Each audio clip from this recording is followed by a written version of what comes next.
Good evening, everyone, and welcome to a meeting of Brant County Council. Attendance has been taken, and we're all here. Councillor Kyle is online, and the rest of us are in the chamber, which takes us to number 2 on the agenda, which is the land acknowledgement, and I believe Councillor Howes has that. Thank you, Mr. Mayor. Moved by myself and seconded by Councillor Pierce. As we gather, we acknowledge that we meet on the lands and territory of the Mississaugas of the Credit First Nation, Six Nations of the Grand River, and the traditional territory of the Attawandaronk. We remind ourselves that the County of Brant is situated on lands that are full of rich Indigenous history and home to many First Nations, Inuit and Métis people today. We recognize the significance of their contributions to the past, present, and future of this land. As a county, we have a shared responsibility for the stewardship of the land on which we live and work, and a commitment to the truth and reconciliation calls to action. We commit to continue learning, reflecting on our past, and working in allyship. Thanks, Councillor Howes. Takes us to number 3 on the agenda, which is the approval of the agenda, noting that we have an addendum. Is there anything anyone wants put on the agenda? Councillor Pierce. Thank you, Mr. Mayor. I'm not sure if this is allowed or not, but I've just received information that a Paris boy, very good friend of mine and friend of several others in here, has passed away. Gary Wright this afternoon. He had a long battle with brain cancer, and I just want to say that I'm thinking of his family. Yeah, thank you for that. Anything else anyone wants to say, Councillor Bell? Yeah, thank you, Mr. Mayor. Last week, Dr. John MacDonald retired after nearly 50 years as a local GP. You know, we're struggling to get people to replace and expand on our GP quota. Fortunately, John MacDonald did find his own successor, Dr. Prema Chandra, but I just wanted to thank John MacDonald on behalf of us as council for all of his service to the community. Without him, I do believe we would never have had the Cowan Community Health Hub. Thank you. Yeah, he's made a big difference in the county of Brant, that's for sure. Councillor Chambers. And I respect that. Just on another note, everyone knows the Paris Olympics are coming up soon. The opening ceremonies are not too far away. And I'm not sure, I'm not aware of any county residents that are taking part in the Olympics, but if there are, I'd like to know, and if anybody knows anyone, I'd like to just congratulate them on their achievement and wish them luck. But whether there are any or not, I'm not sure. Thank you, Councillor Chambers. Anyone else?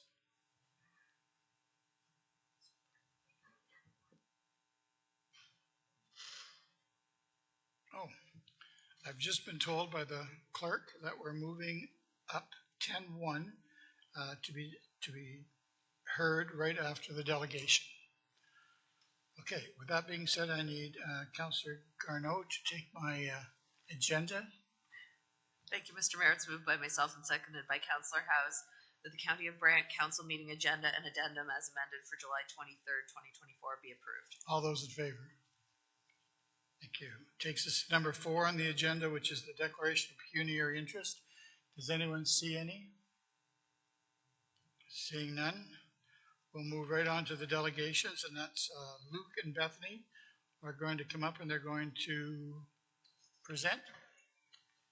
Oh, one of you are. Somebody is. If you want to just state your name and your address for the clerk, please, and then you can begin. You have 10 minutes.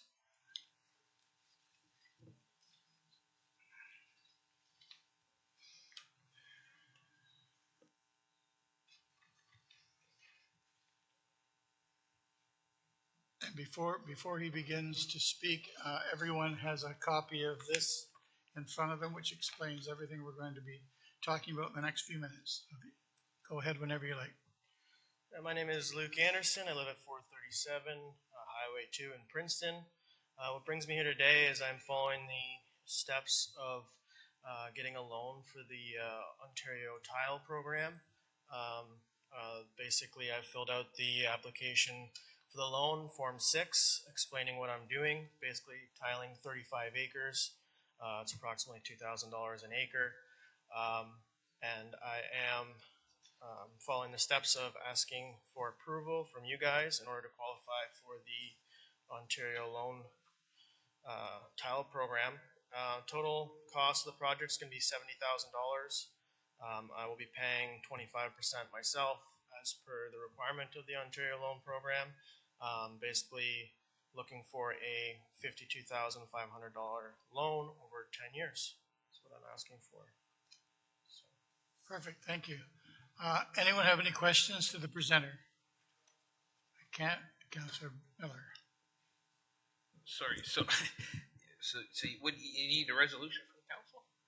I don't know. I was reading basically the program in a nutshell here. I have it right here. It just says it needs to be brought to council and approved by council before I start the process. Yeah, we have a resolution ready. Okay. I guess the second question would be that are you part of a municipal drain that you're aware of? Yes, I'm right onto a drain. I've talked to 3 different contractors to do the work, and it's not going to be an issue. Okay. Thank you. Any other questions for the presenter? Madam Clerk, do you want to read the resolution? Sure, through Mayor Bailey to council. And just a quick point of clarification to the delegate. The maximum loan amount under the program would be $50,000, so that would be included within the resolution. However, we have prepared a draft resolution for council should they wish to support the request. That council of the Corporation of the County of Brant approve the application for tile loan made by Luke and Bethany Anderson dated July 3rd, 2024 for 75% of the total cost of the drainage work, not exceeding $50,000 for the period of April 1st to March 31st in accordance with borrowing bylaw 87-03. Seeking a mover. Councillor Coleman, looking for a seconder. Councillor McAlpine, is there any conversation or concerns? Are we voting on both of them, Madam Clerk, at the same time? All right, so we're voting on the maximum loan that he qualifies for, plus topping it up by the county to step in where we can. All those in favor? Opposed? Carried. Thank you. Thank you. Thank you. We're going to jump ahead to 10.1. Mr. Walton.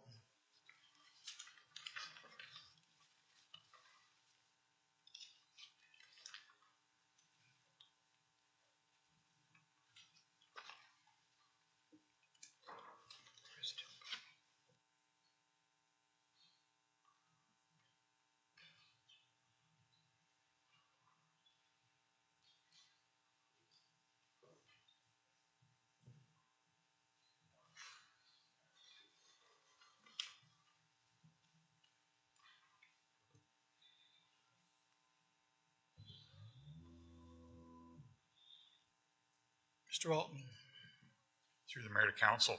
I'm just going to give a few opening remarks on this, and then I'm going to pass it over to Arunas Kalinakis from RJ Burnside that prepared the actual asset management plan. So we're here tonight to approve the non-core asset management plan. Now, the way that this plan is written is they've actually combined the core assets, which you approved back last fall when their presentation was here, right, and put it, which is a good thing to do. We've got one plan then for everything. The deadline for this is actually July of this year. So once we pass this, we'll be in full compliance with the regulation, which is a good thing and quite an achievement for us to celebrate, really, because there's a very important piece, and this information now will be fed into our long-term financial plan. I've already been talking to Watsons who are doing that as to the this is coming, and it's going to form part of a very important piece of information for council to be considering as we talk about all the things going forward that we need to do, maintain, operate, build, whatever. There's a lot of decision made there, but this is going to be amazing. If you went and looked at this plan, I went through it the other day and I noticed a couple of small mistakes in it right away. These plans are never perfect. They're a snapshot in time and a living document. So what we'll be doing over the next periods of time is identifying the weaknesses in it and where we need to do to get better for the next time, and also in the assets, how we're evaluating them and how we're looking at them and deciding whether there's better operational ways of dealing with them, different management strategies. So it builds into a lot of things in the operations as well. So, you know, the goal will be in 5 years when this has to be updated for the next plan to be better than this one. And I think that staff and the consultant did a really good job on this, and it brought us into a good place going forward. Now I'll pass it over to Arunas to do, I think, maybe 5-6 minutes of presentation on this. So thank you. Thank you, Rob. Can you hear me? We can hear you. Okay, very good. If we can step through the slides and what I'd like to do, I'm not going to take much time. Some of the slides are repeats from what I shared last December, and don't want to spend time on it. I understand council has a very busy schedule this evening. If we can move to the next slide, please.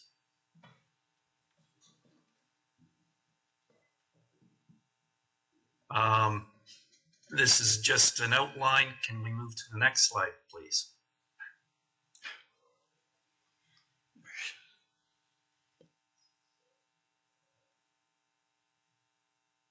Thank you. As Mr. Walton explained, the asset management plan is a requirement by the province, and Regulation 588-17 and amended in 2021. Next slide, please. The internal benefits outlined by Mr. Walton are key. This is a planning tool. This is just kind of a snapshot that will get better and better as you progress and improve on the data input into your asset management forecasts, etc. Next slide, please. The state of local infrastructure was reviewed. Data, good data, the better your data is, the better asset management planning you will have. There were a few instances in this data set, and I'm going to make a few recommendations in a few minutes as we go through the information. But we utilized all the information that we could from the county, and it can only get better moving forward. Next slide, please. This is something we discussed before, degradation of assets. The main focus of any kind of condition evaluation is identifying any kind of maintenance issues that can be applied and what is the remaining life of that asset. Next slide, please. On the whole, the county has done a very good job. If you look at a weighted average, the assets identify good condition, and I will explain weighted average in a moment. $2.6 billion in replacement costs of all the assets that we understand the county has, capital assets. Your useful life basically comes down to a 70-year useful life, again, a weighted average, and remaining life is 39 years. So you're approaching the halfway point of your asset valuation, and you have low risk. So weighted average is something that we discussed before, but I want to bring it up because it's important to understand. A weighted average utilizing a replacement cost, so the greater the replacement cost, the greater value in the weighting of the that weighted average. So your most expensive assets are weighted greater than your lesser expensive assets when doing this analysis of weighted average. However, you have to understand if you have new expensive assets, then they are going to push your numbers higher. If you have old assets that need to be replaced sooner, well, that will have, and they're expensive assets, that will push the weighting. So just to give you an understanding, this is a snapshot and gives you a very high level look at your assets. You'll notice that emergency services equipment identifies as poor. And there was a discussion with staff, and I believe the reason it's poor is that staff had maybe a misunderstanding of identifying the condition value at the time. And what we were told from staff is that these assets are older and probably exceeded their life cycle, but it's due to them making very wise maintenance kind of improvements and maintaining those assets well. Another one that may be of interest is the public works facility yards is identified as poor. Well, these assets are very old and they're going to need to be replaced, and the cost for replacing these facilities are quite great. One key recommendation that we have throughout this entire plan is that the county undertake a detailed facility assessment study that will provide a more detailed approach to outlining all of the assets within your facilities and facilities themselves. And this could be a great value to improving this asset management plan. Next slide, please. This is just a quick representation of replacement costs and what assets have the greatest values, looking at your tax-based assets. Next slide, please. Your water ratepayers supported assets, again, average condition, 34 years remaining life, still quite good shape.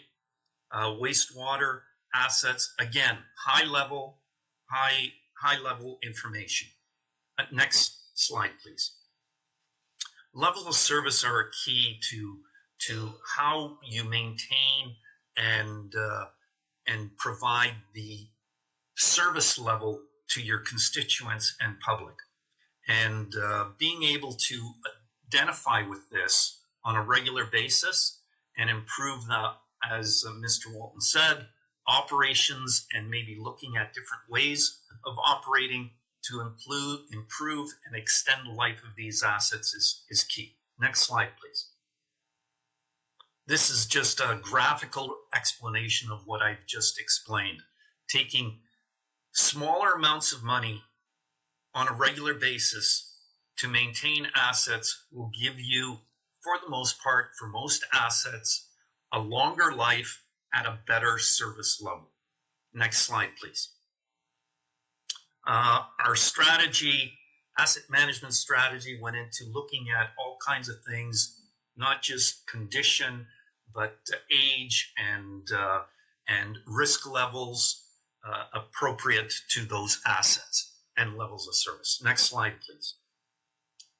This is just a graphical representation in tables of how we defined and calculated risk. Next slide, please. And this is the graphical representation of your tax-supported assets that over the 10-year period.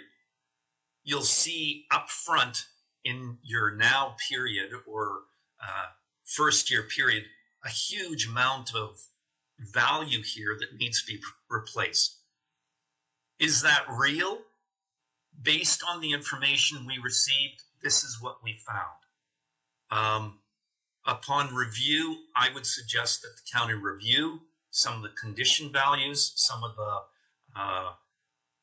potential areas of improvement in the data set, and I believe some of these will be decreased. Some of that cost will be decreased. And working with Watson, I'm sure you'll work out a good financial strategy to resolve this. Next slide, please.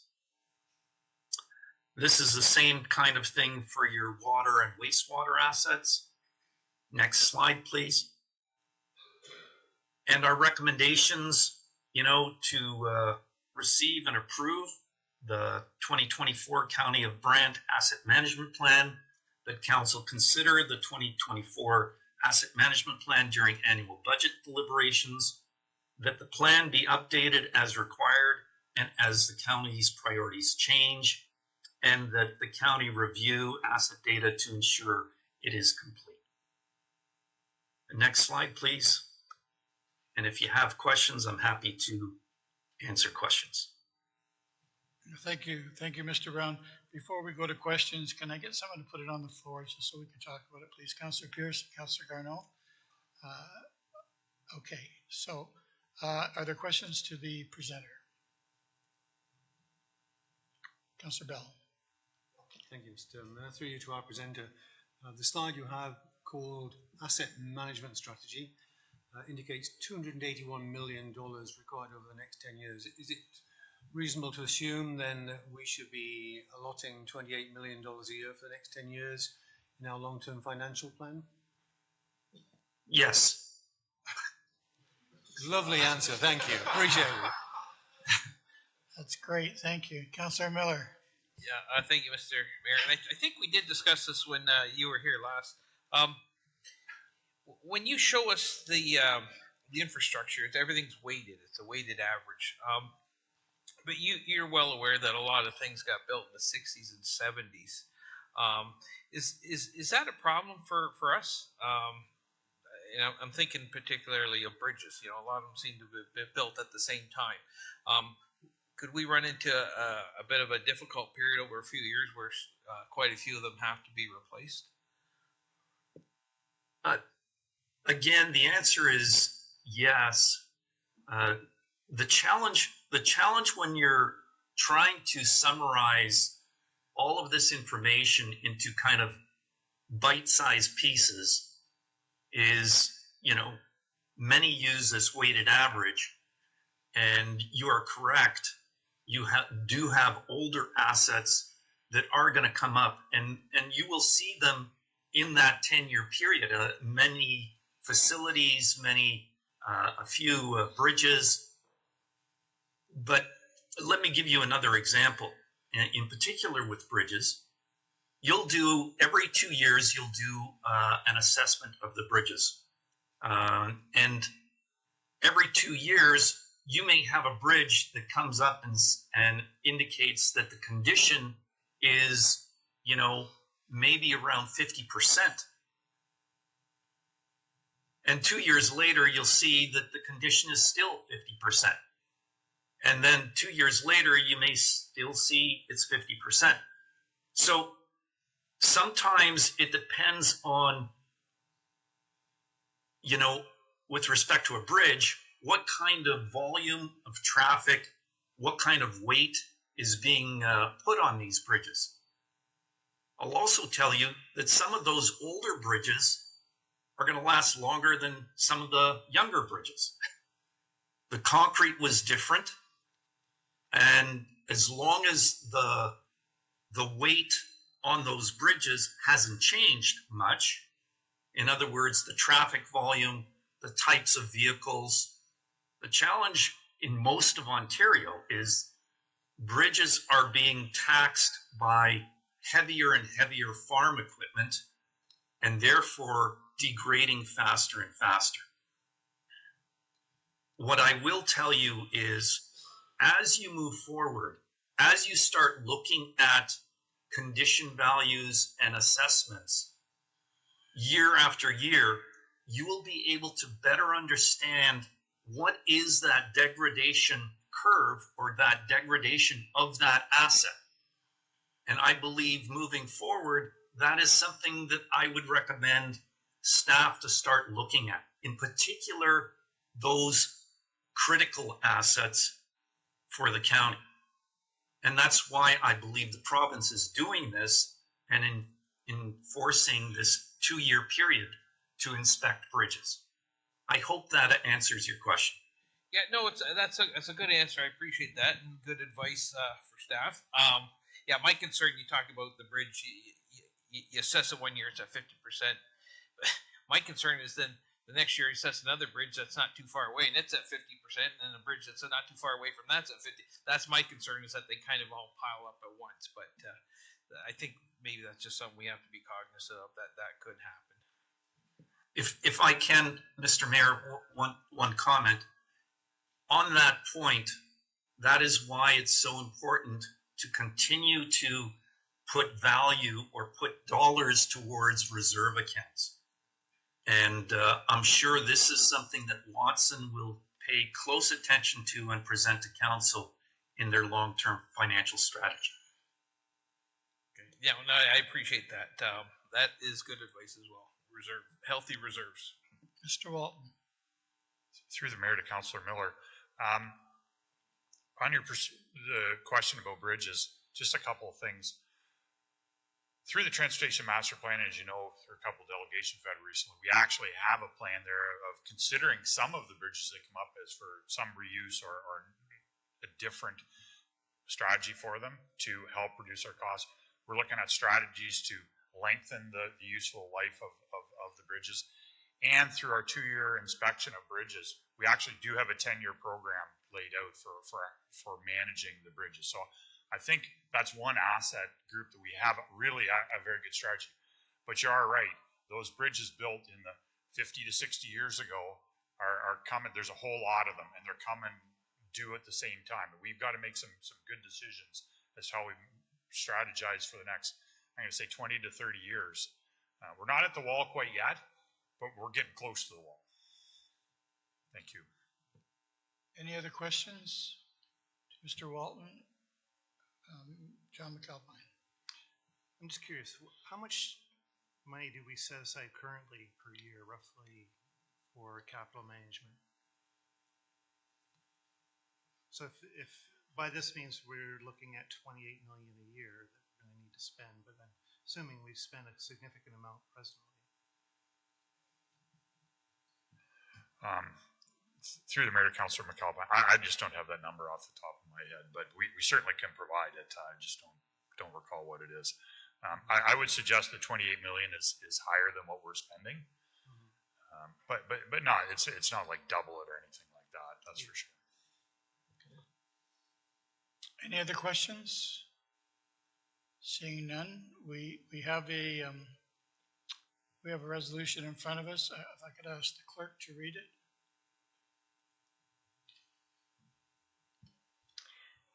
Sure. The recommendation for the report is that the County of Brant County Asset Management Plan for core and non-core assets be approved by the County of Brant Council as required under OREG 588-17 as amended by OREG 193-21 for submission to the Ministry of Municipal Affairs and Housing, and that the recommendations of the Asset Management Plan core and non-core assets including the development of a 10-year capital budget, utilization of risk-based prioritization, and increase of asset condition knowledge be incorporated into the 2025 and future year budget process, and that the recommendations contained within the AMP for core and non-core assets be referred to Watson and Associates for consideration of the long-term financial plan.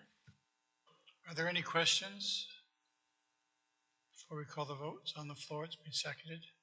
All those in favor of supporting the staff recommendation? Yep, thank you. Thank you, Mr. Brown.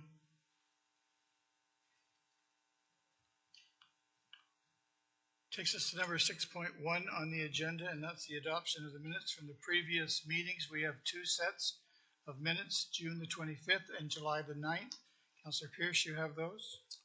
I have June 25th and July 9th. Mr. Mayor, moved by myself, seconded by Councillor Coleman, that the County of Brant minutes from June 25th and July 9th be approved as written. Are there any questions to either sets of minutes? Seeing none, all those in favor? Opposed? Carried. Any business arising from either of the sets of minutes?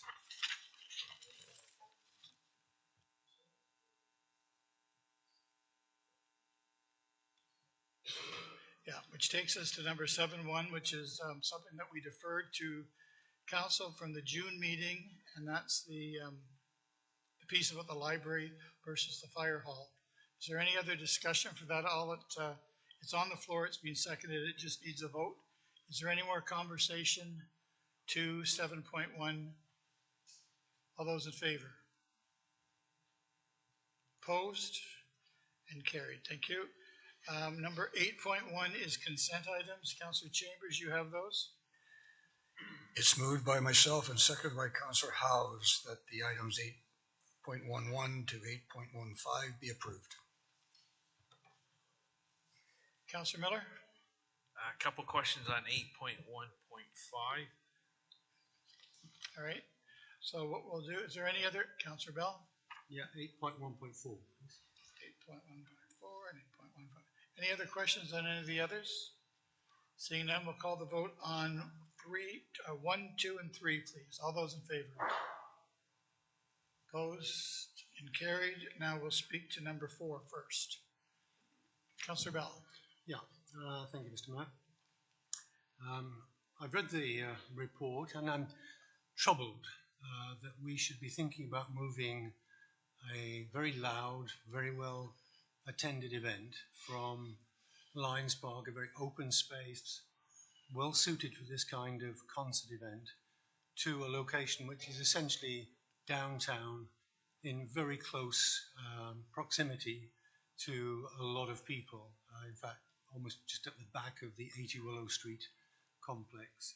So I asked staff a number of questions, particularly around noise levels, because I don't object to the concert in principle, but if I was living in 80 Willow Street, I would be concerned at the level of noise that we would get there. So one of the questions I had for staff was what is the noise level that the local residents can expect, and what's a safe level, and how are we going to actually monitor whether it is acceptable, and once monitored, how do we moderate it if it is not acceptable? And I have a couple of other questions after that. All right. Maybe Zach could take that one first. Zach's on board here to answer your questions. Yes, thank you, Mr. Mayor. I just, Amanda's with me, who I hope can speak a little more to noise levels. But before we address that, I just do want to clarify a couple things in the report that, due to circumstances outside of the control of the event organizer, this event does have to move. Lions Park is not a viable option. It does have to be relocated. And that, understanding council has declared this a municipally significant event. Staff have been working with the event organizer to find a location. And Amanda, I don't know if you want to take the noise question. Through you to council, when it speaks to the volume of the sound and the decibel of the questions that Councillor Bell had, the County of Brant noise bylaw does not regulate decibel levels. The County of Brant bylaw prohibits any sort of speaker music or loud entertainment anytime outside of an establishment within the County of Brant if a complaint is received from the point of reception. So in the scenario when it comes to decibel levels, I did a little bit of research and I just gave a little bit of an example. Train horns, for example, is something that comes up in the county quite often, and train horns on average are between 110 and 140 decibels. When wind catches it or humidity is a different level, those train horns move a lot and sound a lot louder in places than they are. So regulating a decibel level at a concert may not necessarily have the same effect that you may think it is, depending on the location that it is. So in a circumstance like this, those are some examples why some municipalities don't regulate decibel levels, as it is very challenging to maintain that level all over a community based on particularly weather. So in a circumstance like this, the noise bylaw specifically for the county is designed to either allow it or to not. In the circumstance of the Paris Drinks Fest, they went through the proper process, they filled out the application, they published their event, they did not receive any objections, and the approval was granted. So now we're in the position where we do need to change that approval based on council to give them that exemption elsewhere because they've already done the proper channel. So if I may, Mr. Mayor, I mean, I understand we went through the right process and Noisemaker did everything he should have done, but the location was different. And how have we reached out formally? I know we done it informally, thanks to the councillors. We've reached out informally to residents, said, be aware it's coming. How do we do it formally? How do we get their proper input to be sure that we're making the right decision as council?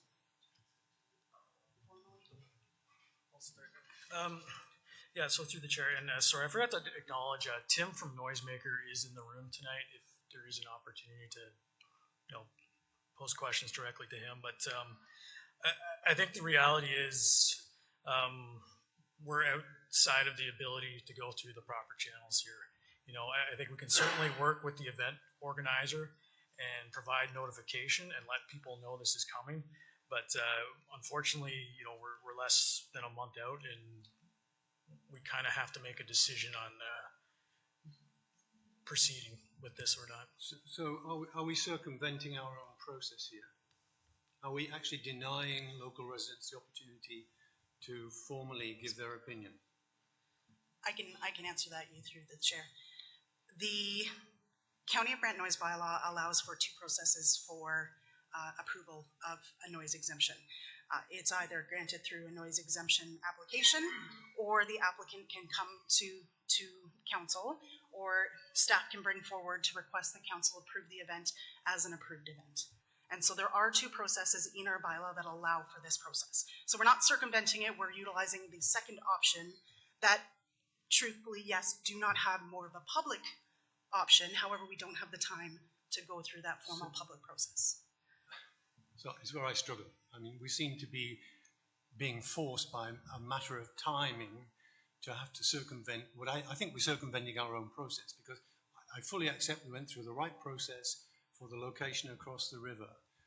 Now we've moved it. I mean, it's a totally different ballgame, and I think we are doing our residents a huge disservice by failing to ask them their opinion on this through the normal process we would have followed, as we did across the way. And it is, I think, inappropriate that we just arbitrarily decide whether it's right or it's wrong. But we're in the position now where we don't have time. So is it our obligation to make this happen as council? Through the chair, in terms of exempting the noise law bylaw and exempting and kind of clarifying the declaration of the municipal significant event, yeah, that's something staff doesn't have the ability to. We've come to council, looking at lots of locations, looking at infrastructure, conditions of parks, and working with Noisemaker, and this is kind of the best option we felt that is out there that takes into account a lot of different avenues, and brought it here tonight. I think I will add that this is unfortunate circumstances. We're in a situation, and I think if we're able to learn from this situation and come up with what is our policy if we have some sort of weather event that does something like this. For instance, last summer, we had about 40 days during the summer where the county was under a heat warning or an air quality warning or some sort of rainfall warning. So significant weather impacts is having an impact on our events, on our tourism economy. And I think we have to really fully contemplate what that looks like moving forward, as we seem to have more and more issues that are weather related. I'm not sure I got an answer to my question. I'm not sure there's a good answer to your question, Councillor Bell. Yeah. Let's move on to Councillor Howes. We'll come back to you, Councillor Howes. Thank you, Mr. Mayor. Through you to staff, I have a couple of questions aimed at informing the public a little better on this subject. First, can you take a few minutes to in more detail explain why Lions Park won't be suitable for an event that's 4 weeks away? And then my second question is my understanding is that the company putting on this event, ironically named Noisemaker, is going to make the noise go in a certain direction and is taking steps to mitigate potential impact on the neighboring houses. I'm wondering if you could speak to that, or even better, show us a visual now or later that helps people understand those mitigation efforts. Thank you. Through the chair, I'm wondering if, regarding the condition of the park, if Phil is able to answer that one specifically. Through the chair, so with the significant weather events we had over the last week and a half, we had a number of issues, both flooding and silt running through our park. So we would be lucky to have the park back in condition later this fall or early next spring for an event. So unfortunately, that's what we're up against.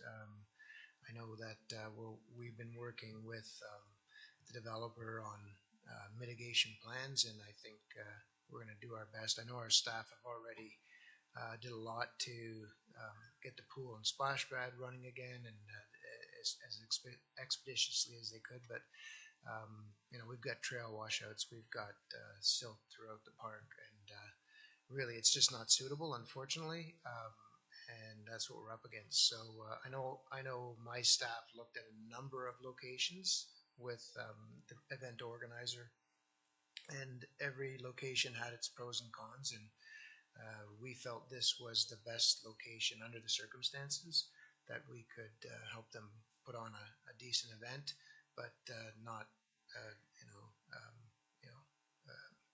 council's concerns are valid, and I think the proponents doing everything they can to mitigate the issues. But I think what we could do too is if we can get council's approval on it, that we can document how the event went, and then maybe do a survey afterwards, and then see if going forward, because if it's suitable for these types of events at that location. Councillor House, did you have a follow-up? Thank you, Mr. Mayor. Through you, the second question was related to how the event will be oriented to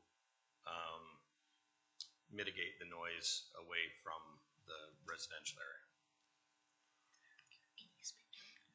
Yeah, to the chair, or to the mayor, I think Tim might be able to share a little more on this specifically, but I understand that is the intent that is laid out. So we're not doing our best to not go directly into people's homes, that it's away from that density, and that there are some adjustments that can be made on site to kind of control for some things as we get going. But I do not have a visual for you, unfortunately. Tim, do you have a need to come up and speak for yourself, or do you think staff's doing okay? All right, come on up then. It really is an unfortunate name that you're carrying here for your event. It doesn't get any worse, Tim. I've been thinking that a lot this week. Thank you. As far as thank you for the opportunity to address everyone tonight and have this conversation. I appreciate it. As far as the plan that we're working on with Soundbox Productions, who are a third-party production supplier that have done the event for the last 4 years, do a number of other events that we organize around South Ontario.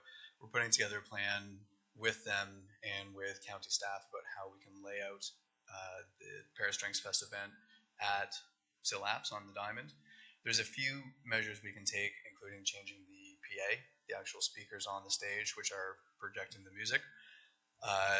We had currently had a line array speaker called a CS10W, which are larger speakers that are able to project sound further.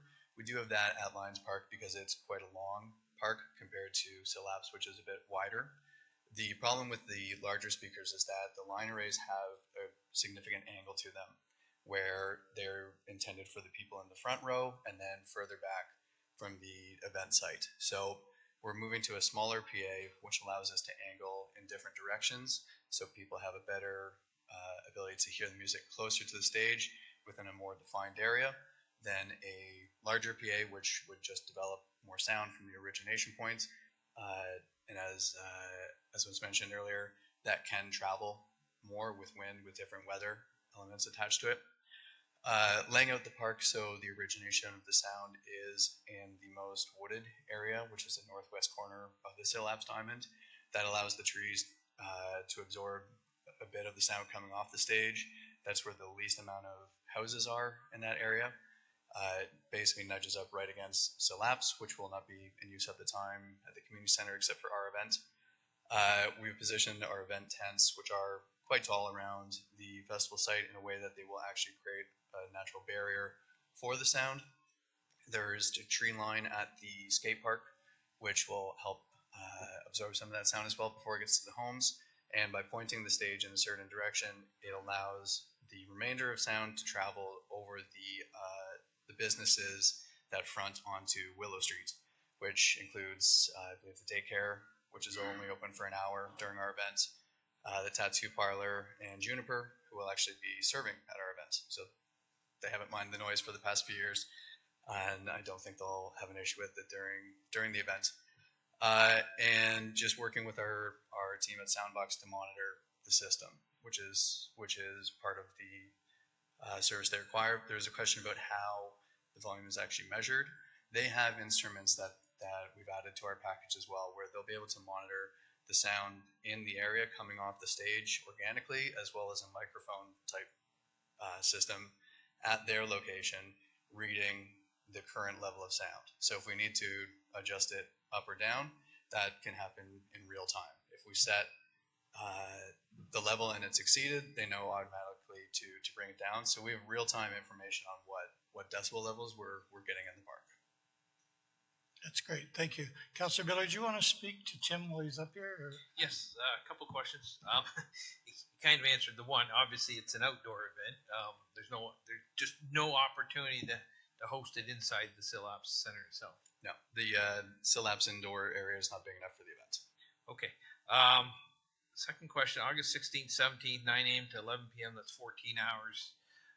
If we were to introduce an amendment, say, cut it off at 10 p.m. because the shift workers got to get up early in the morning, how big an impact would that be on the overall success of the event?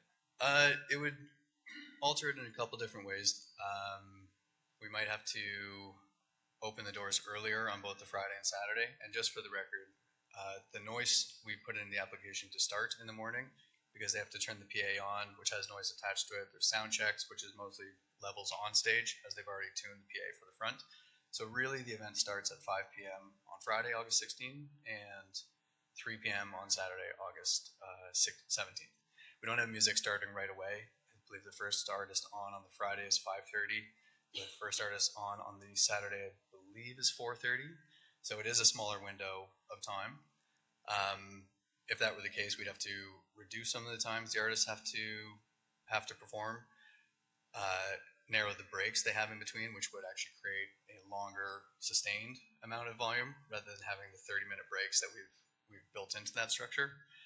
And the fact that we've advertised the tickets to have an event that goes to 11. We find that most attendees leave basically as soon as the last artist is done, which is at 10:45 each night. Last call for alcohol is at 10:30, and then we turn on the event lights at 11 to let people know. So adjusting the schedule could be an option if needed. I would prefer that the event ran the advertised time that we've had on sale with all the tickets, especially since the Saturday is sold out already. But there is ability to adjust some of the timing within the schedule. I won't make that amendment, but I'll leave that up to the ward councilors. Thank you. Councilor Pierce, you're next. Thank you, Mr. Mayor. Just one thing on just what you were just saying there, and then I've got a couple questions myself. So you were saying, with adjusting the time, it's already on the tickets and it goes to 11, and you don't want to do that. Well, it's also on the tickets and it's at Lions Park too, so there's a change there, right? Just throwing that out there. So I think there's been enough said on noise. I got to agree that I think we're setting ourselves up for something here. I'm not opposed to the event itself, don't get me wrong. But I think we're gonna have some issues. Let's put noise aside. What are you thinking about parking? Parking is basically the same setup we've had with Lions Park over the past 4 years that we've done the event. Okay. We use the north end parking lot at Lions Park for our vendor, staff, emergency, paramedic parking. There is the south parking lot at Lions Park. By the time we run our events, most of that parking is taken up by people using the splash pad at the parks, enjoying the park. So we do tend to find that most people that are local do tend to walk, carpool. We do have an amount of people that ride a bike down, and most of the parking does happen downtown in the municipal lots. So we're actually closer with SILAPs to those municipal lots this year than we have been in the past with people crossing the bridge to travel up to the north end of Lions Park. So our parking plan is relatively the same as it has been in past years. We will have to create a new parking layout for our vendors. Luckily, we were at SILAPs today with John Bishop and Kathy Ballantyne, and they addressed a number of spots where our vendors, medical, OPP, who will be on site this year, can park. So they're not taking up additional municipal or street parking. Kathy suggested we reach out to the Health Hub, which is up the street and would not be in use during the Saturday of the event, to have parking as an option up there as well. And we'll start looking at other locations in the area, like near the canoe launch by the river, that there will be additional parking spots as well. We do send messaging out to all the attendees in the days leading up to the event to encourage them to use public transit, use a taxi or Uber, walk if you can, carpool if you can, because parking does tend to be an issue with any event in Paris. So our messaging does encourage people to reduce the amount of cars in the area as much as possible. Thank you. Any other questions to staff or to Tim? Councillor Bell. Yeah. Thank you, Mr. Matt. To Tim and to staff. You're expecting 2,000 people. I have no idea what the capacity of the Ball Diamond is in SILAPs, but it seems to me like it's going to be quite a crush. And you're going to have a lot of people, as you said, coming from downtown. It's going to be a bit of a nightmare, I think, for drivers down there. In Lions Park in Brantford, there was a big event this past weekend. All the streets around Lions Park were actually closed off to parking. Are we going to do the same so we can make it easy for people locally to park and also for people to walk to the event? That's maybe to staff.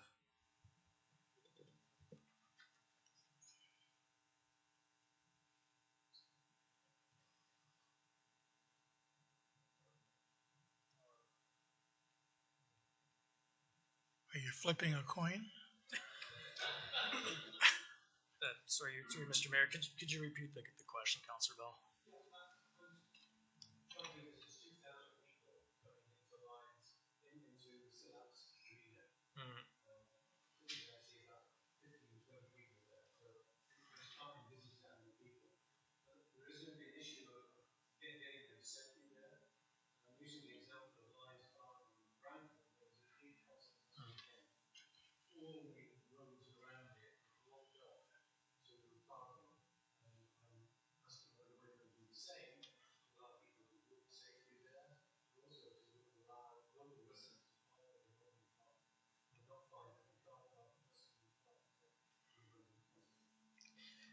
Yeah, through the mayor, I think our intent is not to close any roads to facilitate parking, and just kind of, work with the event organizer to identify these spots and provide mapping and get people parking where they should.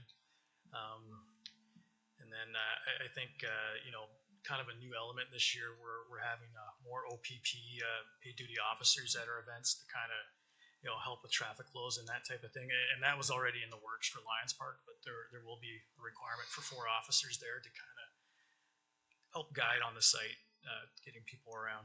So I don't know if that answers your question or.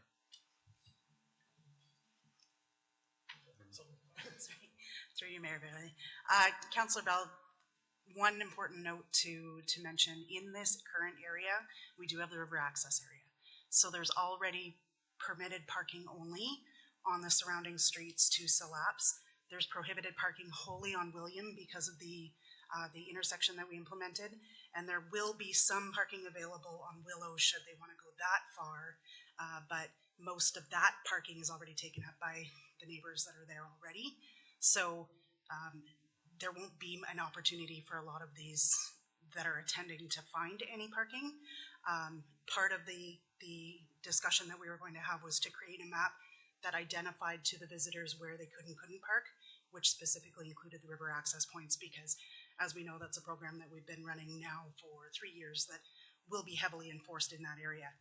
So that will be part of the messaging with noisemakers, is to include that parking map, if that helps to answer.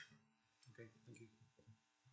If I could just add quickly to that as well, I know the organizers of that festival, and I believe their projected attendance was 8,500 people a day. So it is significantly bigger than what we're trying to produce at SILAPS. Councillor Chambers. Thank you. If Lions Park was Plan A and SILAPS is Plan B, what is Plan C? If there are no other parks available, which I think we've exhausted them over the last 2 years with this process, a month out of the event at this point would be to cancel the festival. Thank you. Any other questions? Seeing none, thank you. Thanks, Zach.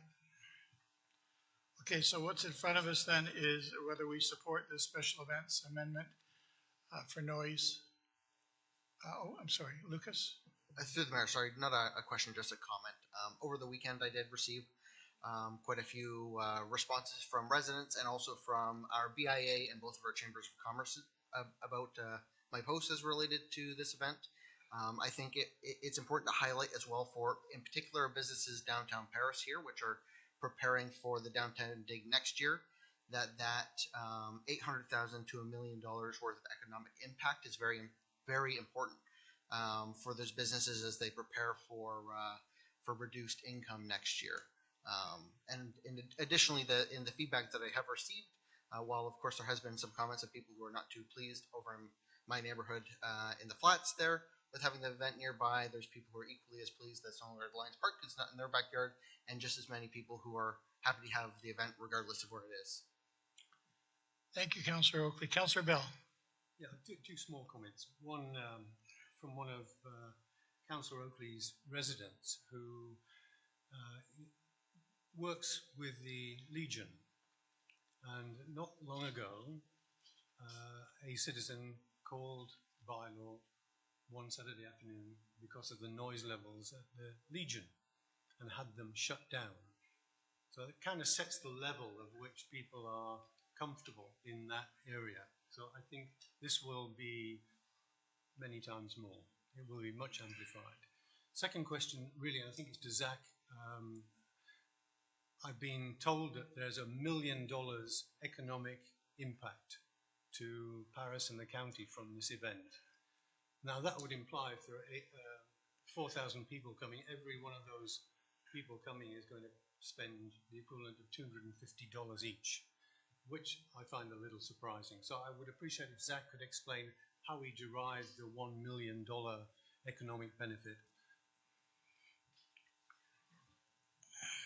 Zach. Yes, to the mayor, to you, Councillor Bell.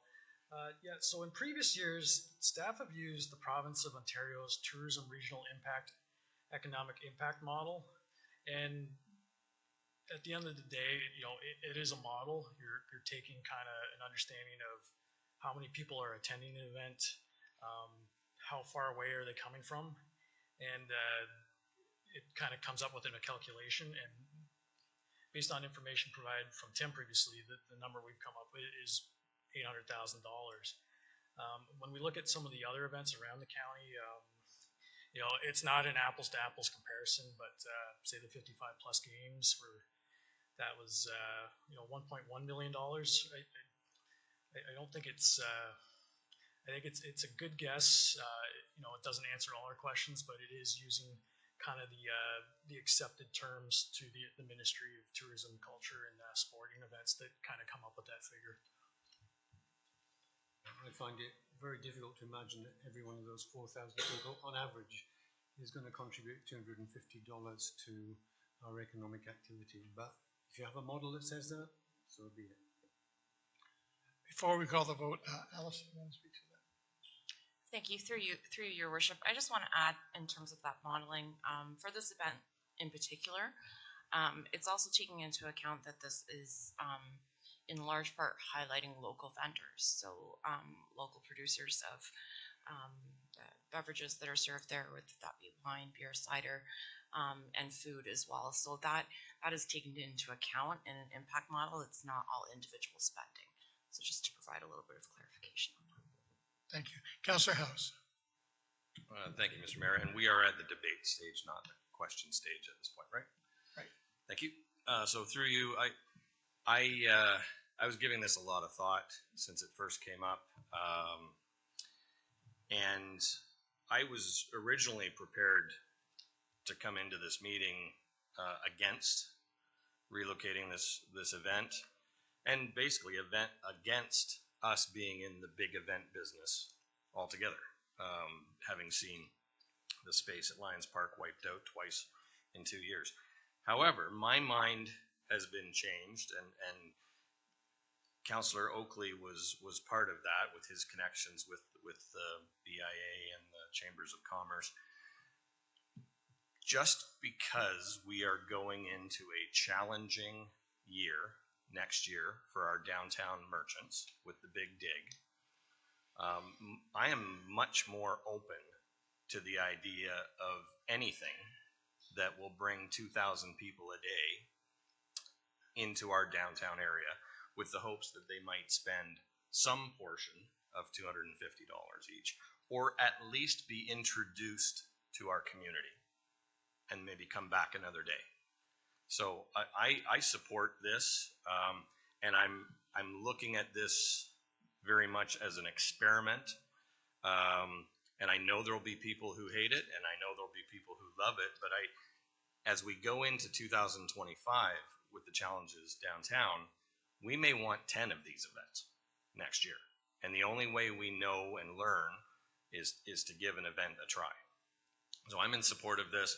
I would, however, also be in support of a request to adjust the noise completion time, as Councillor Miller was suggesting earlier. That I think that's worth discussion. Thank you. Any other questions? I have a couple of things to say. I've attended the event since it started. I saw it before there was any challenges, when we didn't flood them out, and it was an amazing event. Everyone loved it. Everyone talked about it. All over the place, not just in the county of Brant, but as far away as Kitchener and London. Everybody came. It was sold out. It was a good time. I don't think we should be playing with the times. They know when, it's not a crazy time limit. I think it's what they need to do to make the money and satisfy the people and make the event that it is. It wasn't the event's fault what happened to them last year with the mudslide.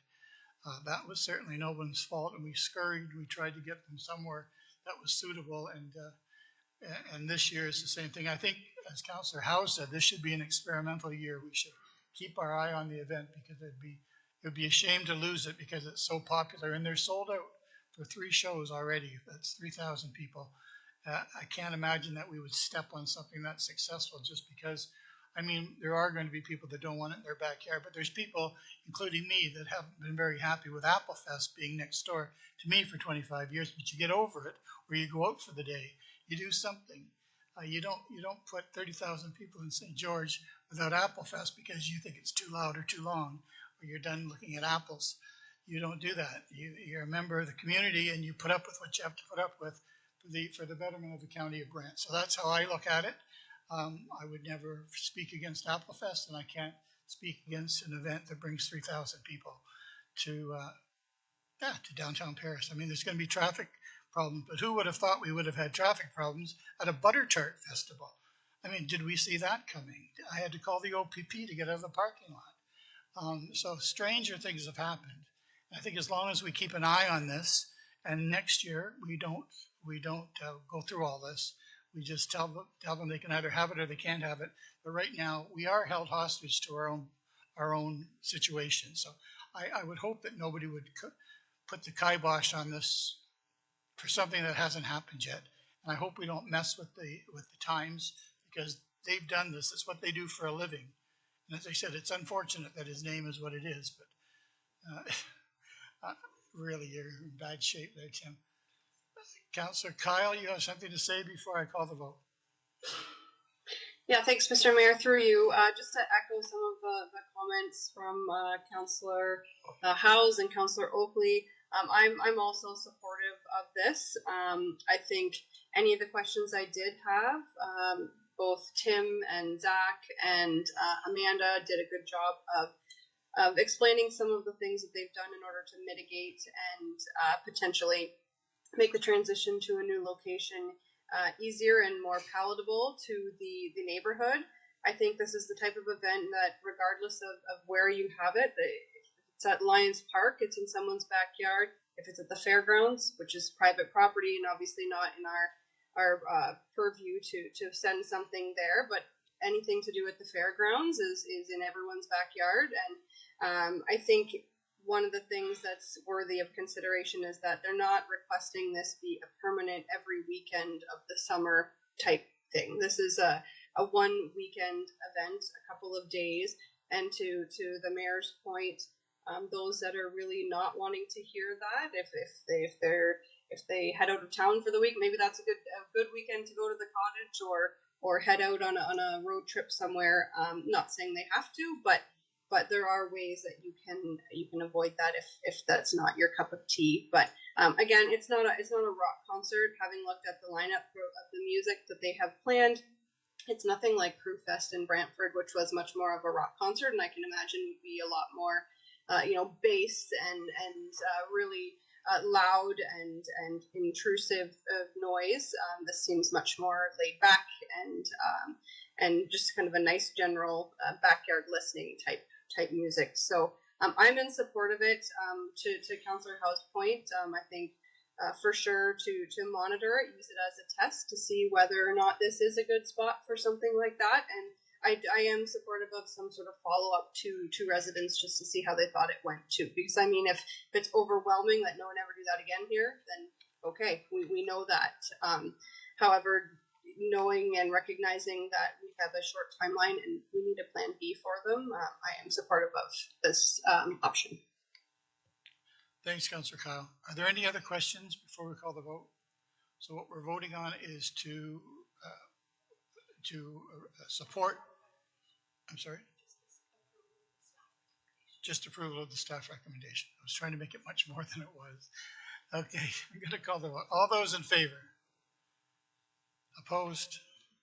And carried. Thank you.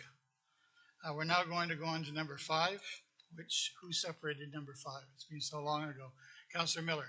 Yeah, thank you, Mr. Mayor. Just a couple questions. I couldn't find it in the report. How the total cost? I guess we're looking at maybe 150,000. We use 75,000 from our tree compensation reserve. How much do we have in our tree compensation reserve? First question. Who knows that?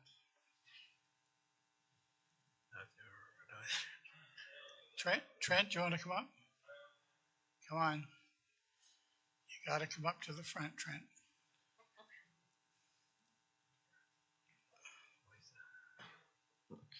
Through the mayor to council, don't know the exact number. We're upwards of, we're close to 200,000 in there right now. Holy smokes. Okay, good. If we do not get approved, if we don't get approval from GMF for this, are we still going ahead with it? We'll be reducing the scope of work. So the grant basically covers 50%. We'd be reducing the project by 50%, so we're not overspending. There might be a phase 2 coming as well that is regarding street trees. We're still in talks with the roads department on that. So we do want to save some of this money and spend it responsibly. Okay, third question. It's $150,000 for 250 trees. Is that right? $600 per tree? Yeah, so Councillor Garneau could probably speak to that. Yeah, trees are expensive, especially at the size that we're planting them. Our spec is 50 mil caliber stock, which are a substantial size. But the $600 is not just the cost of the tree; it's the cost of the contractor's labor, materials and supplies. So that is staking.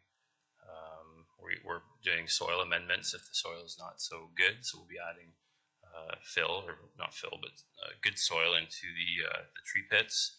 We'll also be including a warranty period of 2 years with that. So the $600 is not just the tree; it's everything that goes along with it. Okay. I bought 400 seedlings a few years ago. Cedar, 8 cents a seedling. Just times have changed. Last question. It almost seems like a one-off. How does this fit in with the overall tree planting strategy for the county, or do we have one, or are you working on one, and we'll see it? What's the plan? Is this a one-off? This particular program is not a one-off. The tree replacement fund is a fund that we get money from development projects. If they're removing trees, they pay compensation fee, and that compensation fee will help pay for tree planting in the county. This particular project, at this number, is a one-off, but we will be allocating a certain amount of money every year for tree planting on municipal property, whether that be roadside trees, park trees, cemetery trees. We'll be prioritizing areas based on lack of canopy coverage, but also equally spreading it throughout the county in different areas. So we're not going to just pick Paris, for instance. We're going to be making sure that we spread that tree planting throughout the entire county. I think it's important. I wish instead of 250, we could get that up a bit. But okay, thank you for your answers. Councillor Chambers. So if I understand it correctly, the tree compensation reserve fund is funded by developers that take trees down. Is that how that works? Yeah, so we have a 2-to-1 replacement ratio. So if the developer can't replant the trees on the site that they're developing, then they pay a fee at 2 trees, so about $1,000 a tree, to this fund, and then we use it for replanting. So the fund regenerates itself as time goes on, and the comment I would have is that you get more shade out of a tree than having money in the bank. So let's get the trees planted. Thank you, Councillor Chambers. And the older you get, the bigger the trees you have to buy. You know that. You don't have time to buy your seedlings anymore. Anyway, is there any other comments? Thank you for the work you do. It's good work. We're lucky we have the program. It's working. The vote is to support the recommendation of staff. All those in favor? Opposed and carried. Thank you. Takes us to 8.2 on the agenda, which is consent items to be received. Councillor Coleman, you have those? Thank you, Mr. Mayor. Moved by myself, seconded by Councillor Chambers, that the items 8.21 to 8.211 be received as information. Does anyone want anything pulled or separated for discussion? Councillor Miller. 8.2.4. 8.2.4. Anybody else want anything separated? We'll call the vote on everything but 8.2.4. All those in favor to receive? And Councillor Miller, why don't you talk about 8.2.4? Yeah, that's some information from AMO on homeless encampments. Some good information there, some good case studies. Homeless encampments are something that's been growing. There's reasons for it. I think most of us are aware of those fundamental reasons why. And it's a fluid situation. It's been evolving because there was a time when you just sent in the police, you clean it up, but then the courts got involved and certain so on and so on. So we are where we are today based on all the things. And we talked about this at social services. That's why I'm bringing it up, because not everyone's on social services. And they've been dealing with homeless encampments for a few years now in the city. And I asked, do we have any homeless encampments in the county? And we don't. Having said that, they are going to be, social services will be asking us for some money for their homeless encampment program. And what that entails is they actually are very good at it in the city under the auspices of social services, and they use a multidisciplinary approach. So it isn't just the police. They have outreach workers work with the people there, and they've been so successful that they've never had to go in the last few years and actually tear down an encampment and force everybody out. They're quite proud of that, and I thought that was pretty good too. So given the numbers of people coming to this country, given the price of homes and the price of food and everything else, we will see it. They say, yes, we don't have any in the county just yet, but it's coming. And social services, they've been in contact with Greg Bergeron, and he's aware of how they deal with it. So just wanted to point that out, that the city's actually doing a very good job in their approach to homeless encampments. And yeah, at budget time, we will see an ask from social services to help fund, I believe it's 2 outreach workers. Thank you. Any questions for Councillor Miller? What do you separate? All those in favor to receive? Thank you. Councillor Pierce? Mr. Mayor, my apologies. I wanted to just make a comment on 8210. 8210? Yeah, it was the Corporation of the Township of Otonabee South Monaghan in regards to the lithium-ion batteries. I'm assuming he is, but I just want to make sure that Chief Watson gets a copy of that if he hasn't already. I'm sure he's aware of it, just so he sees that as well. Yeah, thank you. Cindy's in the room. She'll make sure that he has a copy of it. Thank you. Thank you. We called the vote on yours, didn't we, Councillor Miller? Yeah. Okay, it takes us to number 9 on the agenda, 9.1, which is a Planning and Development Committee report by Councillor McAlpine. Moved by myself and seconded by Councillor House that the Planning and Development Committee report of July 9th, 2024 be approved. Are there any comments to Councillor McAlpine on his report? Seeing none, call the vote to receive. All those in favor? Opposed and carried. Takes us to number 9.2 on the agenda, which is Administration and Operations Committee report. Councillor Pearson, it's a very long report. Thank you, Mr. Mayor. Moved by myself, seconded by Councillor Howes, that the Administration and Operations Committee report of July 16th be approved, noting there are 11 recommendations. Are there any questions to Councillor Pearson's report? Councillor Garneau. Thank you, Mr. Mayor. Through you to staff, folks will recall that I had asked, this is number 9, the Newport River Access Project, whether we had reached a resolution with regards to the contract canceling with the contractor. Does anyone have any further information? Phil? Through the chair, yes, we did have a discussion with the contractor, and they anticipate no additional costs, similar to what we from our earlier conversations. Thank you. Yep. Any other questions for Councillor Pierce regarding his report? Seeing none, I'll call the vote. All those in favor? Opposed? Carried. Thank you. Which takes us to, should be number, we already done number 10. That's tricky. Okay, so we're going to go to number 11 now, which is communications, and we don't have any resolutions. How are we going to handle that, Councillor Pierce? Notice of motion? Just a notice of motion, Mr. Mayor. That's it? Councillor Chambers. I hate to interrupt with communications. I think everyone received a letter from Haley Elevators, and it was sent by email this morning. If you haven't got it, check your email, asking that it be placed on the agenda as communication, I guess. So could I just ensure that and I'm sure the clerk got it. Yep. The mayor got to know that be placed and received as communication. Yeah, I've just been told by both these ladies that it was received and it'll be in next meeting. Any other questions on communications? And then resolutions, Councillor Pierce has one. Other business, we did a lot of our other business earlier when we were talking about our agenda. Is there anything else that anyone wants to add for other business or new business? Seeing none, we'll move on to number 14, which is in camera. And Councillor Miller, you're going to take us there. Mr. Mayor, sorry to interrupt. For the notice of motion, I don't have to read the motion? You don't have to. You can if you want to. Yeah, if I could. Okay, if you'd like to read it. I would, thank you. So my notice of motion is for the review of the purchasing policy.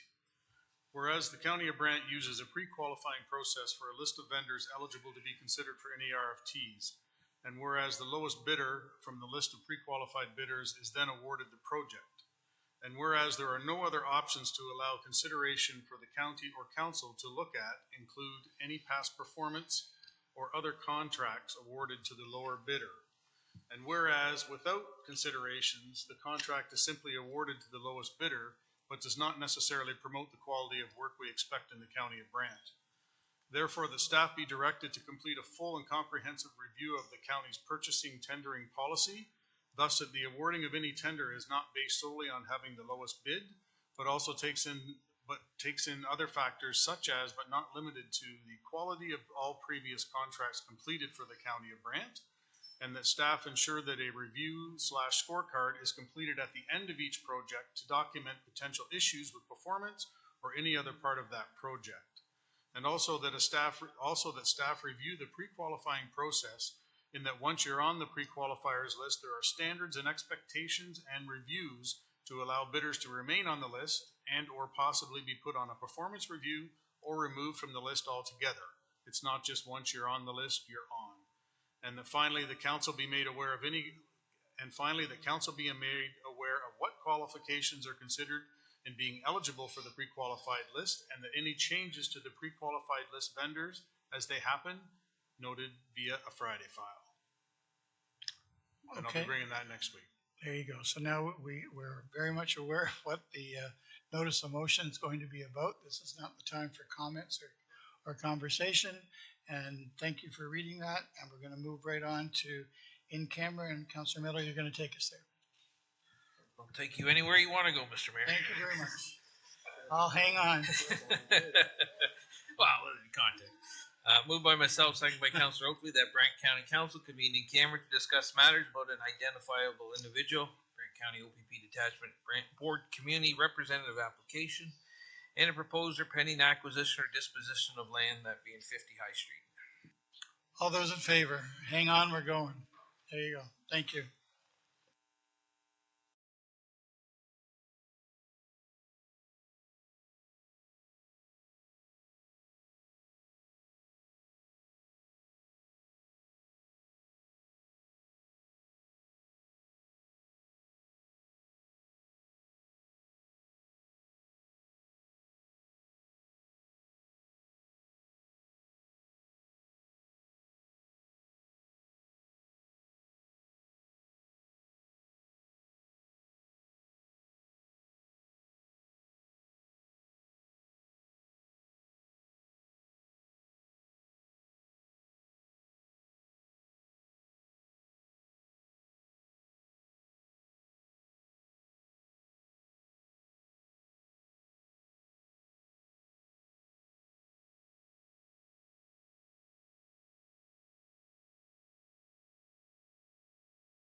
So we're back in open session. 14.4, we have nothing to ratify. 15, bylaws. Councillor Kyle, you have them? Yeah, thanks, Mr. Mayor. Moved by myself and seconded by Councilor McAlpine that bylaw 66-24 to 74-24 and 79-24 be read a first time. All those in favor of the first reading? Yes, sir. Get second reading. Councillor Kyle, if you'd like to do it for the second time, please. Yeah, moved by myself and seconded by Councilor McAlpine that bylaw 66-24 to 74-24 and 79-24 be read a second time and all preambles and clauses be adopted. Thank you. Are there any questions for the second reading? Councillor Bell. Yes, Mayor. It's in regard of bylaw number 6624, which doesn't make sense to me because I thought we deferred the resolution of the development charges because actually if you read it through, it says, and whereas on July 28th, 2024, council approved, well, not actually July 28th, 2024 yet, so I'm struggling with that one. I think this is premature. Okay. Yep. Madam Clerk. Through Mayor Bailey to Councillor Bell, my understanding is that this bylaw came from Finance. The repeal of Section 17 is the expiry date. Is that correct, Heather Boyd? Yes, we need to pass this bylaw tonight in order to not have our development charges expire at the end of August. So. But how can we say in the bylaw on the whereas clauses that on a date 5 days from now we're going to approve something? I just don't see how that I'm works. guessing that must be a typo in whoever prepared the draft bylaw. It should be, just 1 second, just opening up that.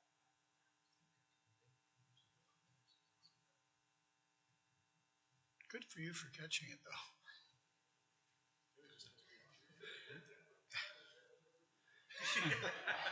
I'm back from the future. Yeah. No, I mean, if we modify it appropriately, of course I'll support it. Stop it, David. It should read July 23rd, 2024, and that report it's referring to is the one that I authored to admin and operations that requested that we remove the end period so that it would continue on beyond August. Okay, typo, that's good. Okay. Seeing no more questions of the second reading, all those in favor? And Councillor Kyle, if you could do it for the third and final time, please. Yep, moved by myself and seconded by Councilor McAlpine, bylaws 66-24 to 74-24 and 79-24 be read a third time, passed, signed, and executed. All those in favor of the third reading? Thank you. Which takes us to number 16 on the agenda, which is the next meeting, which is Tuesday, July the 30th at 6 o'clock at Council Chambers. Is there anything else for the betterment of the County of Brant? Councillor Pierce? Just, I'll be mobile for that meeting. I'll be zooming in. Okay. Won't be present. Okay, thank you. Anybody else have anything to add?